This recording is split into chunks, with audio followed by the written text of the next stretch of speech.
jẹ́ n kọrin kan fún ẹ. Gbogbo ogun ni kó bá ọ ṣẹ́, kó má má ṣẹ́ kan kú. Gbogbo ogun ni kó bá ọ ṣẹ́, Ọládélé o. Gbogbo ogun ni kọ́lọ́run bá ọ ṣẹ́ o, kó má má ṣẹ́ kan kú. Gbogbo ogun ni kó bá ọ ṣẹ́. Ìràwọ̀ ò ní wọ̀bọ̀. Ṣé ẹ rí gbígbé tí wọ́n ti Ọládélé mọ́lé lákọ̀ọ́kọ́? Mo sọ ọ́. Ṣé ẹ rí pé àsìkò tó yẹ ká máa respect Ọládélé Ísírẹ́lì ni? Kí Ọlọ́run kó bá mi parí ìjà tó wà láàrin wọn àti Bùkọ́lá Jesse. Gẹ́gẹ́ bí mo ṣe bá Bùkọ́lá Jesse sọ ọ̀rọ̀ yẹn ní 2 months ago. Wọ́n lo Bùkọ́lá Jesse ni. Sátánì ló lò ó, everybody mọ̀ pé ó fẹ́ràn Ọládélé Ísírẹ́lì. Mi dẹ̀ tí ráyè kí n pọ̀ Ọládélé gan. But Sátánì ló lò gbogbo àwọn tó support ẹ̀ lórí platform ẹ̀. Gbà tí ò bọ́ Ọládélé jà mọ̀ iṣẹ́ rí wọn lọ́dọ̀ Bùkọ́lá Jesse mọ̀. Bí Sátánì bá fẹ́ lóyàn, ẹni tó súnmọ́ yàn náà ni ó mọ̀ lò. So ká gbéyàn sẹ́gbẹ̀ẹ́ kan. Mo ṣe analysis kan tẹ́ ẹ bá rántí. Mo ní nípa obìnrin tó sọ yìí tó jẹ́ girlfriend Ísírẹ́lì Ọládélé tó ló gba owó lọ́wọ́ òun, ó gbalẹ̀ lọ́wọ́ òun tó rán lọ sẹ́wọ̀n. Mo ní àwọn àgbààgbà kan ló gbé obìnrin yẹn dìde. Ṣé girlfriend ṣẹ̀ṣẹ̀ náwó fún boyfriend ni? Ṣé girlfriend ṣẹ̀ṣẹ̀ nura gbégbélé fún boyfriend ni? Tájọ́ ń fi nǹkan sí okó àtòbò, tájọ́ ń fi sínú ara wọn. Àwọn ṣe rí Genesis Ọládélé tí mo sọ pé ó yẹ ká wá respect ẹ̀. Because it's not part of them. When I say it's not part of them, maybe in a political area, in trafficking money area. Ẹ rí wípé lílọ tí wọ́n tì mọ́lé ó sound absurd sí etí èèyàn wípé girlfriend mi tájọ́ ń bára wa lò papọ̀. Tó fowó bá mi lò lásìkò gbọ́n kan tó wá náwó fi bá mi lò mọ́, kì í ṣe tó yẹ kán tì mọ́lé fún rárá. Ṣùgbọ́n Ọlọ́run mú ọ̀mú Ládélé fídíò ìgan mo ṣẹ̀ máa wò ó ni, èmi gan ò tí wò mo kàn ṣe ẹ̀ ni. But Ọlọ́run mú Ọládélé fún ìràpadà àwọn ẹ̀mí kan ní ọgbà ẹ̀wọ̀n ni.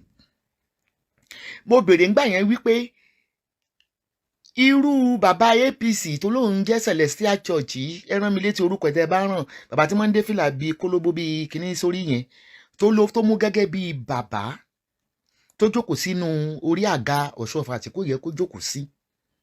Ẹ ti mọ bàbá tí mò ń sọ. Ẹ wo àjọṣepọ̀ tó wà láàrin Ísírẹ́lì Ọládélé àti Esther Ajayi. Mo béèrè ìbéèrè yẹn lọ́wọ́ Ọládélé kó tó ní problem nígbà yẹn. In as much mi ò kí máa bẹ́ni yẹn gan jà lọ́wọ́lọ́wọ́. I'm not the type láti sọ pé lágbájá sọ fún mi pé, èmi ò ń ṣe yẹn wípé informant kan sọ fún mi pé, but mo dárúkọ ẹni tó sọ fún mi nígbà yẹn, obìnrin ni. Tó sọ yìí pé Genesis àti Esther Ajayi wọ́n ń fẹ́ra wọn. Ìgbà yẹn náà ó dẹ̀ sọ pé Genesis ẹ̀ wípé ìfẹ́ náà ó ń bá Ajayi ṣe pọ̀. Mo béèrè ọ̀rọ̀ yẹn lọ́wọ́ Genesis ǹjọ́ yẹn wípé ṣé ó rántí ẹni báyìí nígbà mo wà Nàìjíríà tó fi pé nǹkan pé báyìí kó sọ nǹkan báyìí. Genesis pé of course ó ní kò rí bẹ́ẹ̀. Mo wá rí i pé ìyá Esther Ajayi nígbà tó ń gbé ní United Kingdom, Nàìjíríà ni ó gbolè ó gbọ̀lẹ̀, wọ́n ní kó àkáǹtì pé kí ni source of her money. Ó bẹ́ gàlà làǹgbà yẹn. Mo sọ fún mi pé kò sẹ́ni tó ń ra ilé ní káàṣì nílùú òyìnbó. Ó máa wà suspicious sí òyìnbó. Wọ́n wá rí pé ó ra chọ́ọ̀chì bíi £1 million. Fún irú lórí ṣọ́ọ̀ṣì tí ìyẹ́pọ̀ ń trade ń bẹ̀. Wọ́n bi léèrè pé kó wá àkáǹtì fún owó yẹn gbà yẹn. Gbà tí ò rí owó yẹn àkáǹtì fún source of the money. Ó ṣàparọ́ fún pé òyìnbó kan gbà tó kú nǹkan. Àwọn ò gbà gbogbo tó sọ yẹn, wọ́n deport Esther Ajayi sí Nàìjíríà. Ẹ̀yìn yẹn làṣírí yẹn wá tún la wá rí pé a máa ń rí Esther Ajayi lọ́dọ̀ pírẹsidẹ́ǹtì, lọ́dọ̀ vice pírẹsidẹ́ǹtì. Tí politician bá ń ṣe nǹkan, senator ń ṣe nǹkan, ẹ máa bá Esther Ajayi níbẹ̀. Ìbéèrè tó yẹ kí n bi ẹ̀yin ọmọ Nàìjíríà ni wípé kí ni iṣẹ́ ènìyàn Ọlọ́run? Kí ni iṣẹ́ àwọn olóṣèlú? ǹjẹ́ méjèèjì papọ̀ bí? Ìjà àwọn cathedral churches tó wà nílùú òyìnbó ṣó ń bá àwọn politician ìlú òyìnbó ṣe? Gbogbo wa la mọ̀ yìí pé iṣẹ́ olóṣèlú iṣẹ́ ọ̀dájú ni, iṣẹ́ mùjẹmùjẹ ni, iṣẹ́ tó ń fìyà jẹ poor masses ni wọ́n. Ẹ̀yin tẹ̀dẹ̀lẹ́ ní chọ́ọ̀chì kí ni iṣẹ́ yín? Iṣẹ́ yín ni láti máa fúrúgbìn, iṣẹ́ yín ni láti máa ṣe kí ni, láti máa wàásù ìhìnrere Ọlọ́run, iṣẹ́ yín ni láti máa wàásù fáwọn olóṣèlú wípé kán yí padà, ìjọba ọ̀run kù sí dẹ̀dẹ̀, kán gbọ́ ẹkún tálákà. Ẹ jọ̀ọ́, ṣé ẹ gẹ́tì Yorùbá tí mo sọ yẹn? Iṣẹ́ pásítọ̀ àti iṣẹ́ olóṣèlú. Apànìyàn lolóṣèlú, mùjẹmùjẹ lolóṣèlú. Olóṣèlú kò náání àwọn ọmọ ìlú wọn, bọ́n bá kú kò sì kàn wọ́n níbẹ̀. Wọn kò fún wọn ní ìlera ọ̀fẹ́, wọn kò dẹ̀ fún wọn ní nǹkan kan. Báwo ni Esther Ajayi ṣe wá di ẹni tó ń bá àwọn Ọ̀ṣínbàjò Buhari tó ń bá wọn ya fọ́tò? Wọ́n dẹ̀ sọ pé show me your friend, I know the kind of a person you are. Olè lolóṣèlú, wọ́n ń kówó wá jáde kúrò ní Nàìjíríà through àwọn ọba, through àwọn churches mo ṣe sọ. Ẹ rí i pé all of a sudden náà la rí pé Adébóyè náà kì wọ́n ní Aso Rock. Yẹn Adébóyè yín tán ní kó rìtáyà tó takú, kò wọ́n ní Aso Rock. Irú ìwàásù wo lẹ fẹ́ wà fún àwọn ọmọ chọ́ọ̀chì yín tí àwọn olóṣèlú tí wọ́n ń fi ebi pa, tó ń fi ìyà jẹ? Mo ní láyé àtijọ́ kán tó gbàdúrà ní Anglican Church ní Nàìjíríà anywhere, wọ́n á ní àdúrà fún orílẹ̀-èdè wa. Mi ò mọ̀ bóyá àwọn pásítọ̀ ń ṣe mọ́. Wọ́n sì ń ṣe nílùú òyìnbó dòní. Àwọn chọ́ọ̀chì Catholic wọ́n ní pé pray for the president, pray for the country.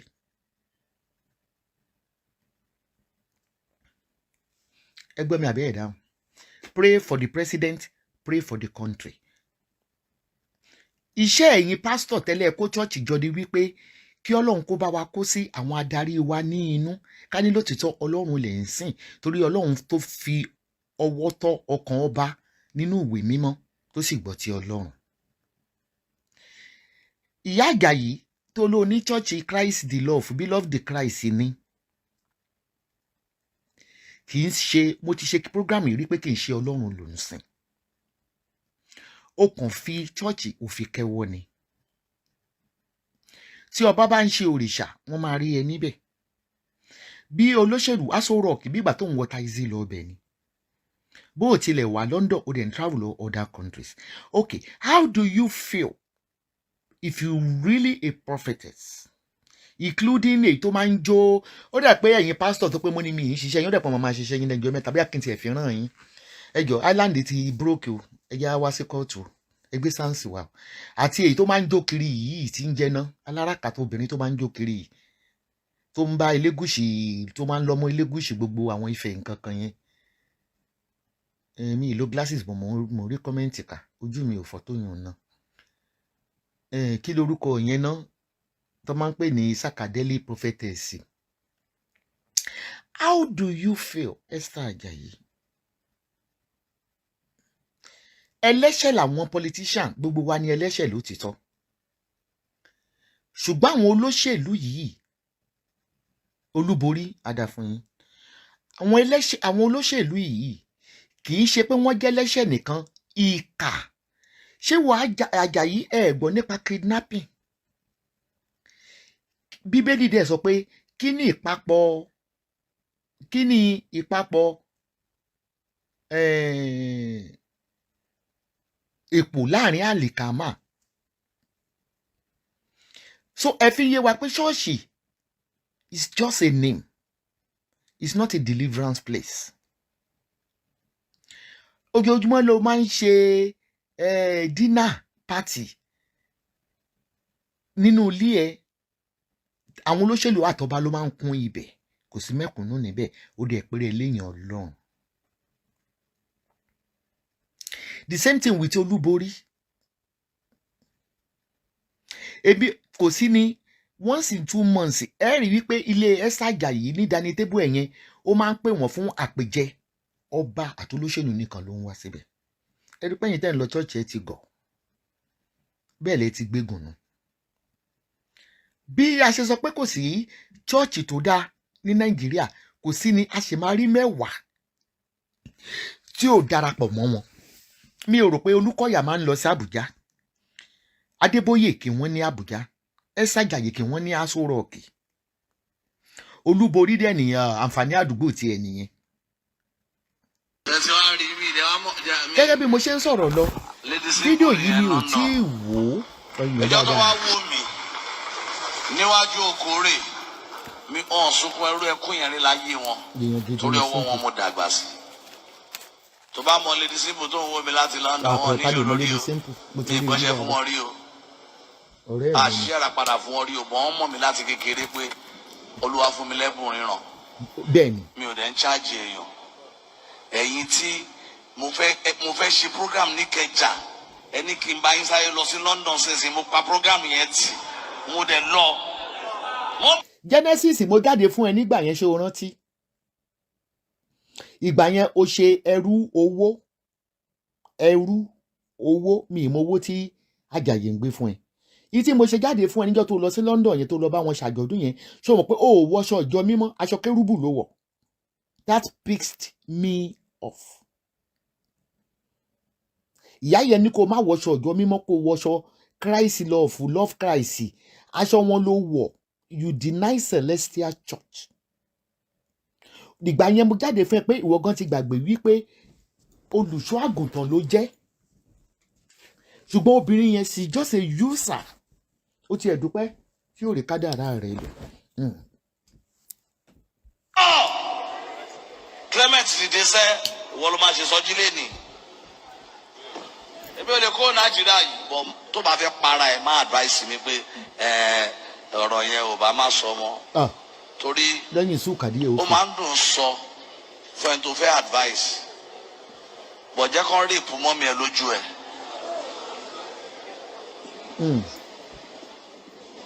Mo ti fi gbogbo ẹlẹ́fọ́ Ọlọ́run o. Mo fọ́ Ọlọ́run o. Mọ̀ tó dùn mí jù kò ń ṣe ni.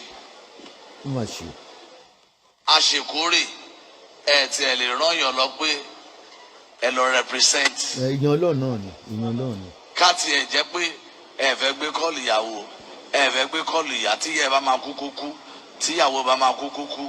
Bóyá ó tiẹ̀ fowó lẹ̀ lórí ìrìn àjò tó lọ, bóyá ọmọ ẹ̀ ń jẹun àbí kò jẹun, ọmọ kéékèèké tó bá máa kú kọ́ kú. Kátẹ̀ ní ẹ̀túnṣe yẹn. Ẹ máa analyse bí mo ṣe ń gbọ́ ni. Onígbà tí o wà ní ìtìmọ́lé, Esther Ajayi kò béèrè rẹ, kò dẹ̀ béèrè àwọn ẹbí ẹ̀, kò lè béèrè ẹ̀. Ọmọ mi Genesis kò lè béèrè ẹ̀. Wọnú ìjọ ẹ kó wò.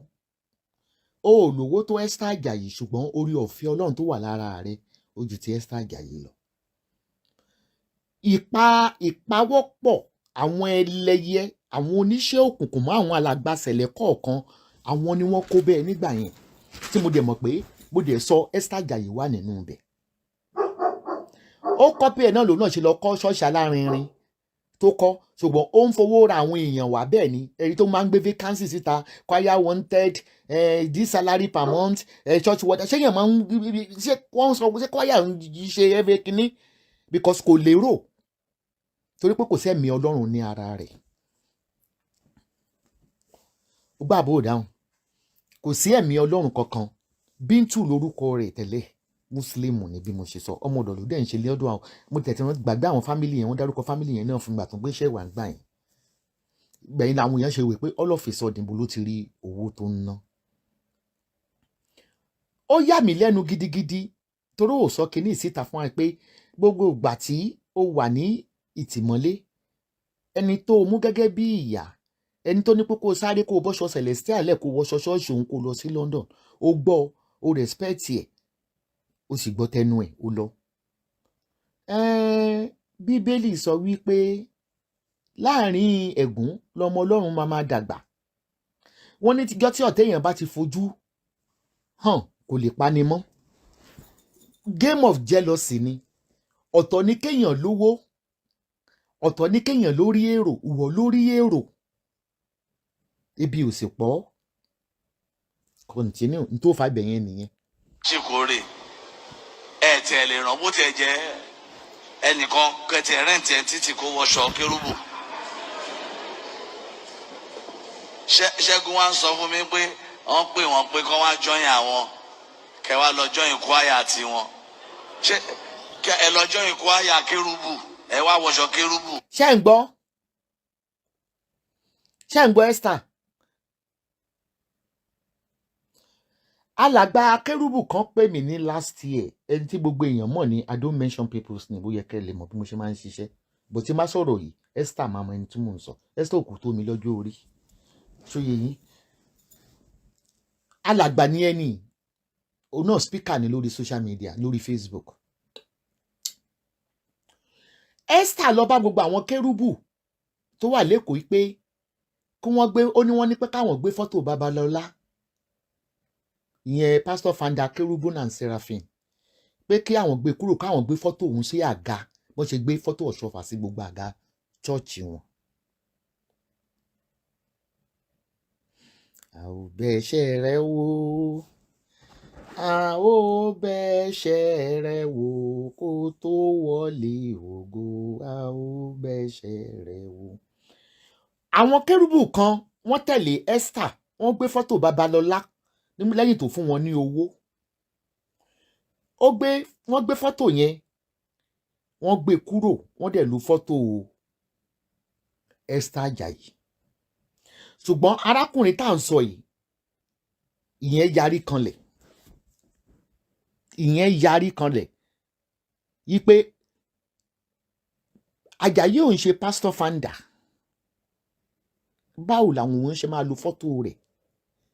Dẹ̀kùdẹ̀ tí kú, báwo làwọn ṣe máa lo fọ́tò ẹ̀? Wọ́n ní ọ̀pọ̀lọpọ̀ àwọn kérúbù wọ́n gbé fọ́tò Babalọ́lá kúrò, wọ́n dẹ̀ gbé fọ́tò Esther Ajayi síbẹ̀. Bó tó pé mi kì í ṣe ọlá pé mi kì í ṣe iṣẹ́ pásítọ̀, kò yẹ kí n ṣiṣẹ́ yẹn nígbà yẹn. Did you get me? Esther Ajayi kì í ṣe ẹni tó ń ran ènìyàn lọ́wọ́ rárá. Ẹ rí i pé tó bá ń wàásù gan lórí Facebook kò lérò rárá, tipátipá ló máa fi réyàn 20 wò. Ìyàtọ̀ tá fi máa ń mọ ẹni tí Ọlọ́run ń pè àti ẹni tí Ọlọ́run kò pè nìyẹn.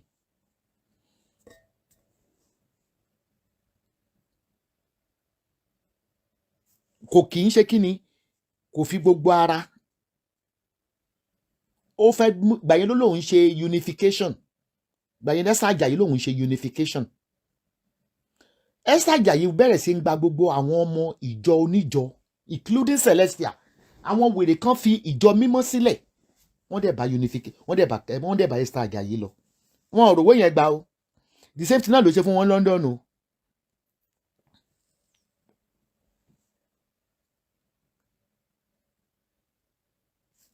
Did you get it? Ṣé ń tẹ́lẹ̀ ọ̀rọ̀ tí mò ń sọ? Esther Ajayi ó ń fi owó ra àwọn ọmọ ìjọ sínú church.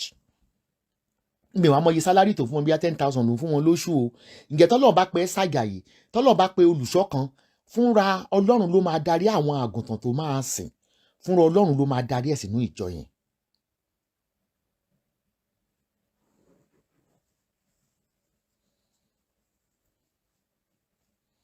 Did you get me?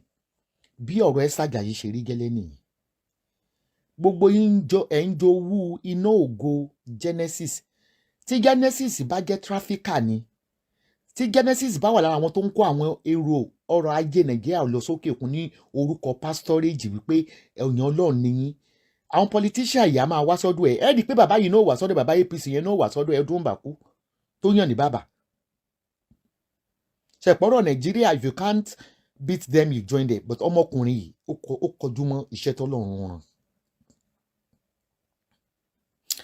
Yín tó fi sọ ọ̀rọ̀ yìí síta, I'm talking of Genesis. Yín tó fi mú sọ ọ̀rọ̀ yìí sí ìta, yẹn Genesis. Ọ̀rọ̀ yẹn ó sún wọnú egungun ní ibi ìtẹ́mọ̀ àgbà tán ṣèkórè. Isa máa ń sọ example pé kéèyàn máa gbọ̀n tẹ̀lé olówó lẹ́yìn tí ẹ ò mọ̀ pé ìsàlẹ̀ ọ̀rọ̀ ó ní ẹ̀gbìn. Ẹ jẹ́ ká máa gbọ́ lọ. àwọn àtòyìnbó wọn láìsí iṣẹ́ kì í rorí ni ṣé ẹ̀ ń ṣọmọ Yorùbá mọ́ ni ó yẹ kó ṣe lọ́ o kọ́ máa yìnbọn pa àwọn tó bá jẹ́ traitor.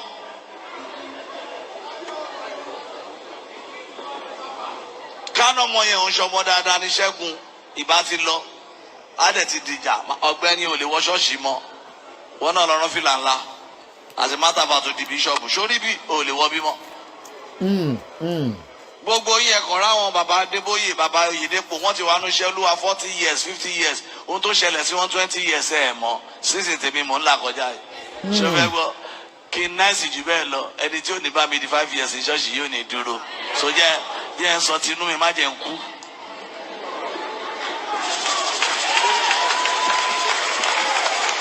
bó ṣe ń gbọ́ nìyí. tí n bá ṣẹ̀ pé mo ṣẹ̀ ẹ má bínú mà èmi màá jí 10 million ilẹ̀ tó ní mi bá ń ra ń bẹ̀ yẹn wọlé ló ṣe èèlò lọ́nà fẹ́ ta lè yẹn sìn ilẹ̀ tí mo ra ní 400,000 gbà yẹn wọ́n ti fẹ́ ta ní 45 million per plot times 3 ṣé yẹn ò dá mi lá èmi kọ́ mo ní o àwọn náà nìkan wọn o bọ̀ ohun tó ẹni tó dùn mí jù láyé mi ni dìnáyà ojúkorojú. ìdójútì ni. ìyá mi dẹ̀ wà lórí ìdọ̀bálẹ̀ àdúrà for 4 months ìyá tó bí mi ni ìyá àdúrà tèmi o.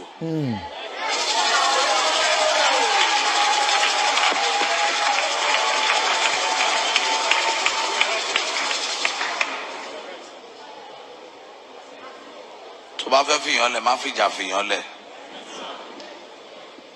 ọmọ tó kọ́ ni mímí ò dẹ̀ kí n ṣáṣá bọ́ akínní mi ránṣẹ́ pè mí ní ìgbórí àṣà ọmọ aṣáájú kó ṣojú àǹtí mi ṣe birthday mi ò rántí lọ birthday wọn ó fẹ́ kéku bó ṣe lówó tó pé kó tiẹ̀ rábùrò mi mo ṣàfẹ́ rí pé ó wà happy àti láti ẹ̀ mo ti ń calculate birthday ọdún yìí àárọ̀ kan láti lọ ṣọ́lẹ̀ èdè òní dì mí kò sówó tán fún mi London máa fi tọrẹ ni lady simple ni ẹbí òpá wa ràn wá àwa náà léèyàn bọ́n tó gbé fún mi má parọ́ mọ́ mi kó gbé fún mi máa pariwo síta.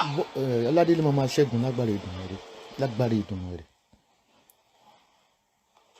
ìgbà tí ọmọ yẹn wá sọ pé wọ́n ní káwọn wá jọyìn àwọn ọmọ àpèkọ àmásà wọn pé ṣé Yorùbá kọ́lẹ̀ yìí ni nígbà tí mo wà ní ìṣòro àrímọ́mì yìí ni àràrà chọ́ọ̀chì yín kankan àrí representative